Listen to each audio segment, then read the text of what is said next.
A paz do Senhor, graça e paz, shalom, shalom. Eu senti de fazer esse vídeo porque a gente não tá tendo cultos jovens, né? Mas é importante a gente estar nutrido com a palavra de Deus. Tô meio amassado aí porque é um vídeo caseiro. E Deus tem falado comigo algumas coisas importantes. E eu gostaria de compartilhar com vocês nessa tarde. Mas primeiro eu te peço que feche teus olhos junto comigo e vamos fazer uma oração antes de introduzir a palavra. Senhor Deus Todo-Poderoso, Deus Majestoso, Deus do Impossível, Pai, que o Teu Espírito Santo me guie nesse momento, Senhor, me dá o Teu entendimento, Pai. Fale somente aquilo que vem do Teu trono, Pai, que a minha língua seja tomada pelo Teu Espírito Santo, que eu não venha falar nada que te envergonhe, meu Deus amado. Senhor Deus Todo-Poderoso, toca o coração de cada um que está vivendo essa mensagem, Senhor. Aqueles que estão passando por aflições, Senhor, que seja resposta para eles, meu Deus amado. Que seja engrandecido o Teu nome por onde eles passam, Pai. Pai, faz o sobrenatural na vida dos Teus servos, dos Teus filhos, Pai.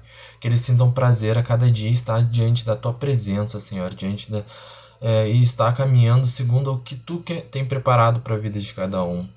Jesus Cristo, obrigado pela Tua amizade, obrigado pelo Teu sacrifício na cruz do Calvário por mim, por cada um de nós, por todos os nossos pecados, Pai. Tu não era merecedor, mas Tu fez isso para nos libertar, ó Jesus Cristo. Obrigado por tudo, Deus. Que essa tarde seja muito abençoada diante da Tua presença. Então, pessoal, eu não sou pregador, eu estou aprendendo ainda o que Deus vai falando comigo, mas essa mensagem tocou muito o meu coração. E Deus tem me inquietado, e como não está tendo culto dos jovens, né, eu acabo não podendo transmitir ela. Então eu decidi gravar esse vídeo, vou postar, se vocês quiserem compartilhar, sintam-se à vontade. Mas é para honra e glória de Deus, sabe? Quem me conhece sabe que meu prazer é ver o nome de Deus, levar a palavra de Deus para outras pessoas. Então, se puderem compartilhar, de repente alguém precisa muito ouvir essa palavra e Deus está me usando nesse momento. Então, sintam-se à vontade, tá? E vamos lá. A palavra que Deus me deu está em Tito, capítulo 2, versículo 7, tá? Tito, capítulo 2, versículo 7, onde diz assim: Você mesmo deve ser, em tudo, um exemplo de boa conduta. Seja sincero e sério quando estiver ensinando. Use palavras certas para que ninguém possa criticá-lo, para que os inimigos fiquem envergonhados por não terem nada de mal a dizer a nosso respeito. Que os escravos obedeçam aos seus donos e agradem em tudo. Que não sejam respondões, nem roubem os seus donos. Pelo contrário, que eles mostrem que são sempre bons e fiéis em tudo que fazem.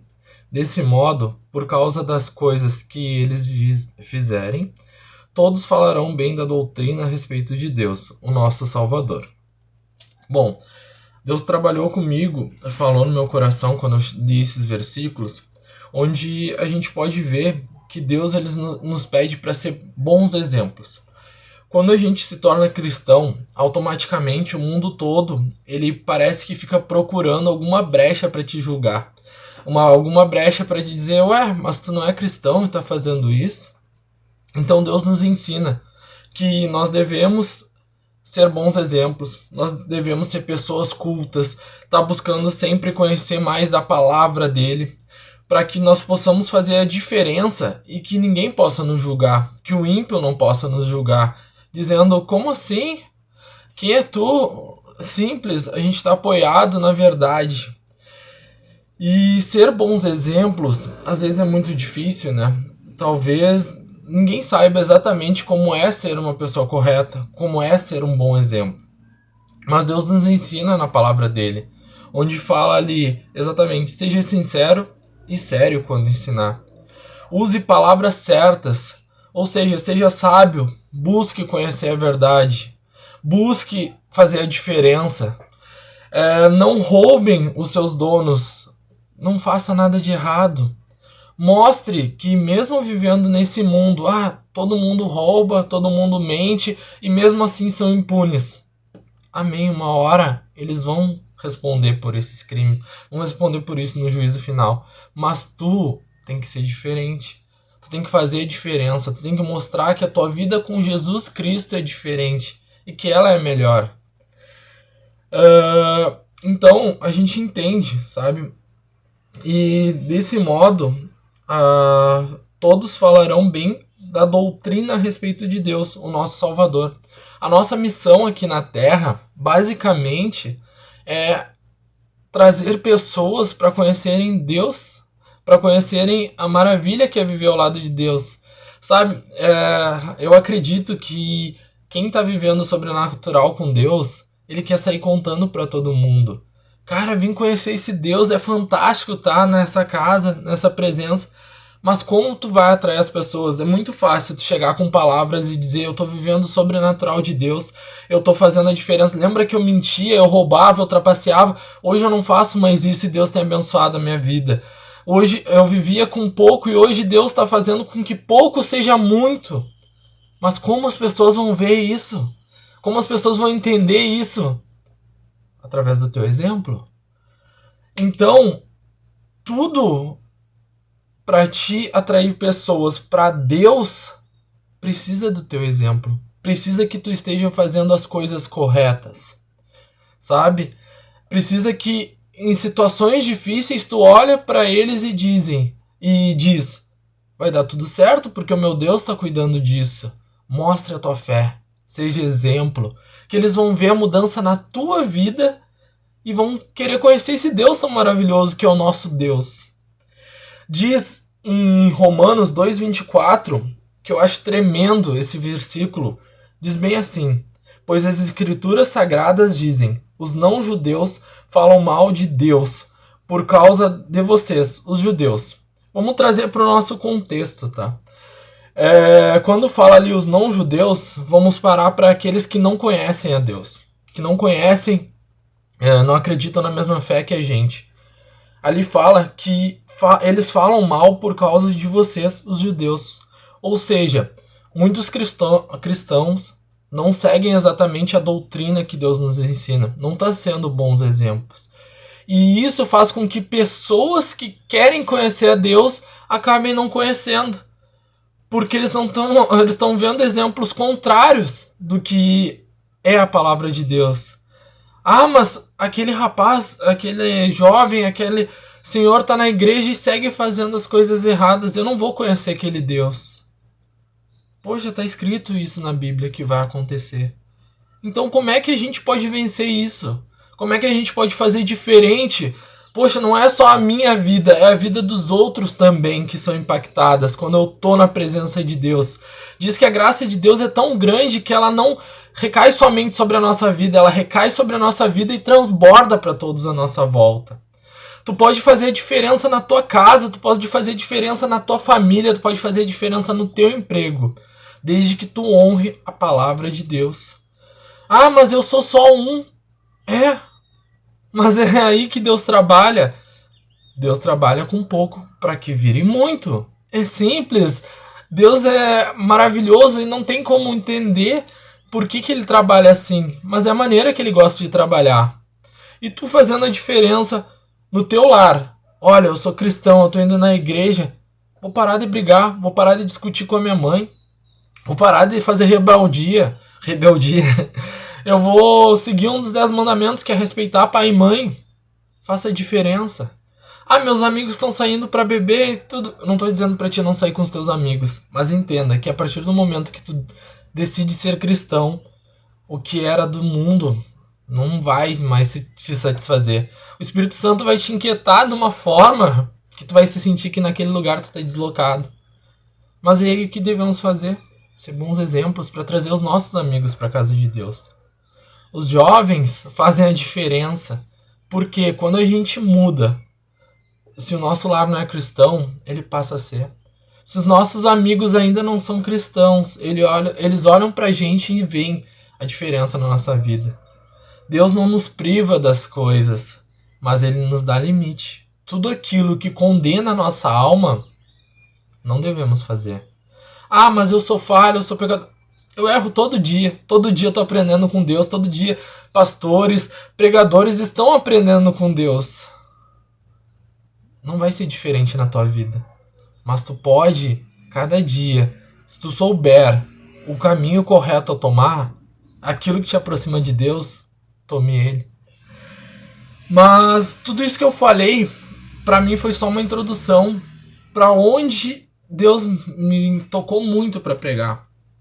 Porque o que acontece? Eu falei sobre ser bom exemplo, sobre fazer a diferença, sobre invadir um lar. Mas vamos ver isso em prática. Quando ser um bom exemplo faz a diferença? Em 1 Reis, capítulo 17, versículo 8. Esse texto para mim é tremendo, porque ele fala de um homem abençoado, um exemplo de cristão, um exemplo de Deus, um exemplo de quem obedece a Deus. E foi tão grande as bênçãos que ele levou que atingiu até aquelas pessoas que não conheciam a Deus. Como eu falei para ti, uma pessoa, ela faz a diferença. Então a gente vai ver a diferença que ele fez na vida de pessoas que não conheciam o nosso Deus, que não reconheciam a grandeza do nosso Deus. Por isso que é importante que tu faça a diferença por onde tu passa. Sabe? Quando fala, seja bom exemplo, fala também, dê o seu melhor. Faça o seu melhor diariamente, como se fosse para Jesus Cristo. Então vamos entrar lá na palavra de 1 Reis, porque eu até falei demais de bom exemplo, não era a minha ideia. Mas eu falei lá no início que o Espírito Santo esteja guiando a cada palavra. Então vamos lá. 1 Reis, capítulo 17, versículo 8. Diz assim: Então o Senhor Deus disse a Elias, apronte-se e vá até a cidade de Serepta, perto de Sidom, e fique lá. Eu mandei uma viúva que mora ali, dar comida a você. Então Elias foi para Serepta. Quando estava chegando no portão da cidade, ele encontrou a viúva, que estava catando lenha. Elias disse a ela, por favor, me dê um pouco de água para eu beber. Quando ela estava indo buscar água, ele chamou ela e disse, traga pão também. Bom, vamos contextualizar o que estava acontecendo nesse cenário de Elias. Naquele tempo, estava passando por uma seca terrível, onde eles estavam vivendo na miséria, podemos assim dizer. Então a água era muito valiosa, a comida era muito valiosa, porque estava em escassez. Era uma seca de anos. Mas Elias também estava passando por essa provação. Elias também estava passando por esse momento de crise naquele momento. Só que lá no início Deus diz, vá até Serepta, que eu vou te sustentar, né? Então ele ouviu a voz do Senhor e foi, porque ele obedeceu. Chegando lá, ele encontrou essa viúva. Então imagina, uma viúva, que antigamente as viúvas eram aquelas que não tinham ninguém para sustentar elas, que tinham que se virar, que tinham perdido o marido e não tinham família, né, que ajudassem elas. Então elas tinham que se virar. Então ele chega para uma viúva e diz, me dê um copo d'água. Então a viúva naquele momento poderia estar pensando, bah, é só o que eu tenho. Eu não tenho muito. Mas amém, eu vou dar água para ele. E ela se dispôs a fazer aquilo. Então o profeta olha para ela e diz, me dê o pão também. Porque Deus disse para ele que ia prover. E ele confiou na palavra de Deus. Por isso que ele pediu aquilo. O pão, no caso. Então ela olha para ele e diz o seguinte, juro pelo Deus vivo, o Senhor, que não tenho mais pão. Só tenho um punhado de farinha de trigo numa tigela, um pouco de azeite num jarro, e estou catando aqui uns 2 pedaços de pau para cozinhar alguma coisa para mim e para o meu filho. Vamos comer e depois morrer de fome. Então Elias diz para ela o seguinte, não se preocupe, vá preparar a comida. Mas primeiro, faça um pãozinho com a farinha que você tem e o traga para mim. Imagina se Elias não tivesse ouvido a Deus. Imagina se tu, quando Deus diz para te fazer algo e na casa de alguém, tu decide não ir. E aquela pessoa está passando uma necessidade também. Elias, ele podia não ter. Mas ele foi até aquele momento lá e encontrou a viúva que também estava precisando de uma ajuda. Mas naquele momento a viúva não estava precisando só de comida ou de água. Ela estava precisando ouvir a palavra de Deus. Ela estava precisando conhecer o Deus de Elias. Mesmo ela falando ali que ela conhecia Deus, o Senhor, talvez ela não acreditasse de tal maneira, da mesma maneira que o profeta Elias acreditava. Então Elias, confiando, Deus falou que vai prover. Ele não disse para mim que ia faltar, ele disse que ia prover. Então ele pede para que ela pegue a única farinha que ela tem e o único azeite que ela tem, que era para saciar a fome delas e dela e do filho dela, e ele pede para ele. Naquele momento, na cabeça daquela mulher, ela devia estar pensando: poxa, para que fazer isso? É só isso que eu tenho. Mas Deus nos ensina: abençoa com o pouco que tu tem, que eu vou te dar muito. Então, ela preparou para ele, né? E ele ainda fala mais: depois prepare o resto para você e para o seu filho. Poxa, mas eu só tenho um pouquinho de farinha e um pouquinho de azeite. Como assim vai dar para 3 pessoas se até o momento desse rapaz chegar, desse profeta Elias chegar na minha vida, falando, né? Só dava para 2 aquela comida. Como eu vou fazer dar para 3? Então Elias olha para ela e diz: pois o Senhor, o Deus de Israel, diz isso: não acabará a farinha da sua tigela, nem faltará azeite no seu jarro, até o dia em que eu, o Senhor, fizer cair chuva. Elias leva uma bênção para essa mulher. Talvez naquele momento a mulher só precisava de comida para mais um dia. Talvez se Elias chegasse para ela e dissesse: olha, vai ter comida para uma semana só. Para ela já seria grata. Mas o nosso Deus é um Deus tão sobrenatural que ele não dá aquilo só pra gente passar alguns momentos. Ele dá aquilo que vai fazer a diferença na nossa vida. Aquilo que vai sobrar na nossa vida. Porque o nosso Deus é um Deus de fartura. Ele dá muito mais do que nós pedimos. Só que muitas vezes nós pedimos coisas erradas. Mas Deus, ele tem o melhor dessa terra para nos dar. Ele tem o melhor dos céus para nos dar. Nosso Deus é magnífico. Então, imagina, aquela mulher, na cabeça dela só tinha mais um dia de vida. E Deus disse que ia sustentar ela até que a chuva viesse. Imagina, era uma seca de anos.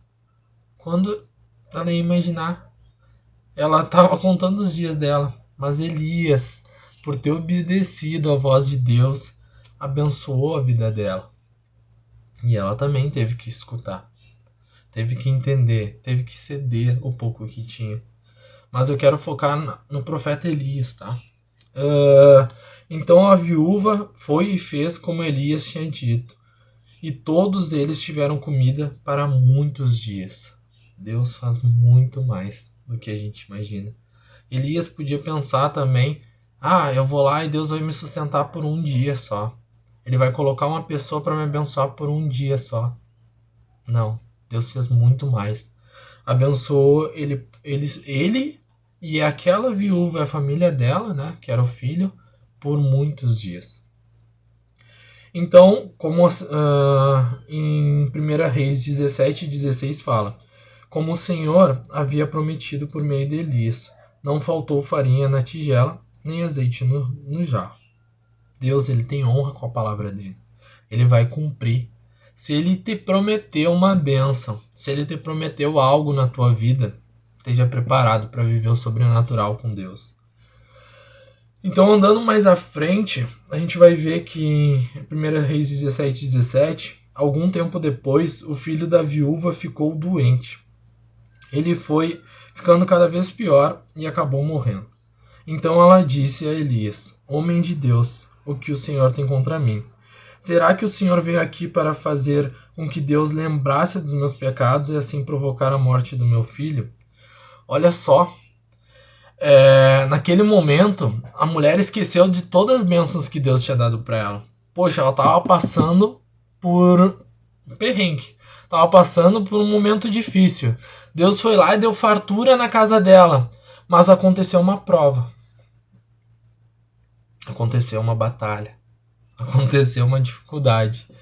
E a primeira coisa que ela fez foi olhar e dizer para o profeta Elias: será que o teu Deus tem algo contra mim?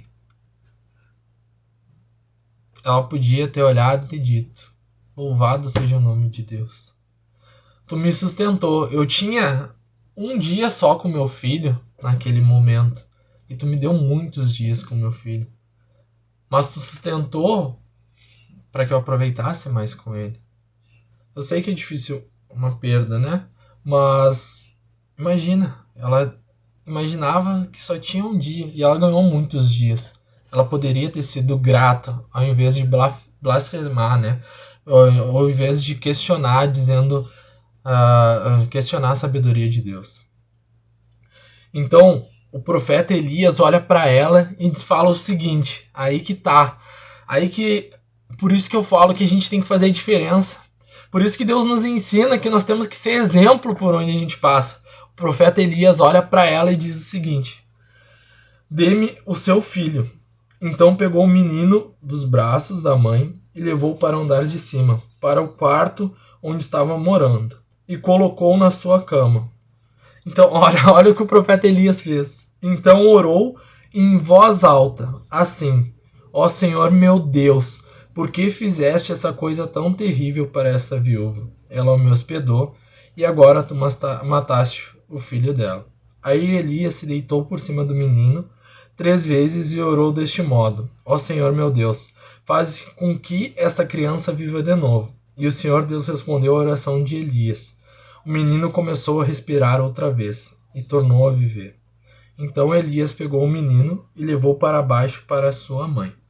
Preste atenção. Nós, como cristãos, a gente sabe o que a gente deve fazer. Toda vez que a gente passa por uma aprovação, um tempo difícil, nós temos que fazer como Elias fez. Ele foi pro secreto dele, se ajoelhou, se dobrou e entrou em oração com o Pai. Cara, o nosso Deus, ele é tremendo, ele é tão maravilhoso que tudo que tu pedires em oração, no teu lugar secreto, ele vai cumprir. Ele te ama de uma forma que ele só quer te ver feliz, ele quer te dar as maiores bênçãos do mundo, sabe? Só que tem provas também. Elias também naquele momento pensou: poxa pai, eles me abrigaram. Não faz isso com ele. Não faz isso. Mas Elias sabia a resposta do que fazer em momentos difíceis. Elias sabia o que fazer para reverter aquele quadro. Então Elias ora o que nós devemos fazer por onde a gente passa. A gente deve orar por quem a gente encontra, por toda aquela pessoa até que nos fez mal. Ore por ela, porque tu vai ser um bom exemplo. Como esse profeta foi. A viúva estava brigando com ele, mas ele não discutiu. Ele pegou o filho das mãos dela e disse: peraí, o meu Deus é um Deus que faz o impossível. Eu vou orar por ele. Então ele ora pedindo para que o menino viva.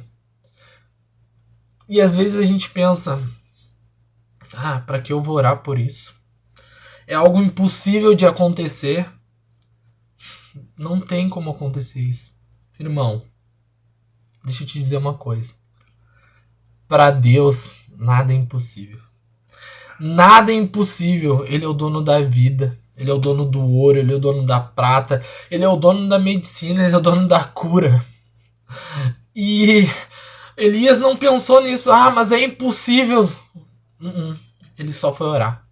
Ele só confiou no Deus que ele servia. Aquele que supriu ele até aquele momento não ia deixar de suprir hoje.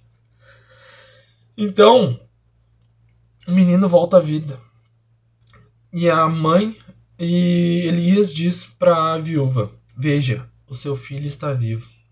Então ela diz a Elias: agora eu sei que o Senhor é um homem de Deus e que Deus realmente fala por meio do Senhor. Entendeu? Agora eu sei que tu é um exemplo a ser seguido. Agora eu sei por que tu entrega a tua vida a esse Deus tão grandioso. Agora eu sei por que tu fez a diferença no meu lar. Porque tu é um exemplo de Deus. Tu é um exemplo daquilo que Deus quer que a gente faça. E naquele momento ela reconheceu a Deus como Senhor. Reconheceu Deus na vida daquele profeta. E naquele momento eu tenho certeza que a vida daquela viúva mudou. Ela já tinha tido um milagre. Oh, Deus supriu a minha vida. Deus já fez com que a minha comida durasse muitos dias. Só que aí Deus vai lá e faz o sobrenatural na vida dela. Deus traz o filho dela de volta. Deus é tão grandioso. Ele é tão poderoso. Mas tu pode fazer a diferença. Porque Ele quer te usar. Deus, ele poderia fazer tudo. Mas Ele decidiu nos usar como filhos dele. Que nessa tarde, que nesse dia, tu entenda a importância de tu ser um bom exemplo. A importância de tu confiar no teu Deus. Porque não é mais só a tua vida. Muitas almas vão ser convertidas através da tua vida. Muitas almas vão reconhecer a grandeza do nosso Deus pela tua vida. Faça a diferença por onde tu passar. Faça como o profeta Elias. Leve o sobrenatural de Deus para locais que nem conhecem o teu Deus. O nosso Deus. Gente, Deus é bom o tempo todo. Então, irmãos, reflitam. Os versículos foi Deus que falou. Eu não montei nenhum esboço. Foi saindo mais do que Deus queria. Do que eu queria, né? Eu pedi que o Espírito Santo guiasse. Então, pessoal, desejo uma excelente tarde. Que as bênçãos de Deus recaiam sobre as tuas vidas, que tu faça a diferença, que tu entre em águas mais profundas e entenda que ao lado de Deus a vitória é certa. Que a graça de Deus recaia sobre a tua vida. Que o Espírito Santo guie o teu coração, o teu entendimento e te dê sabedoria a cada dia. Que por onde tu passe, não vá só tu, que tu leve a presença do Deus Todo-Poderoso. Em nome de Jesus, amém.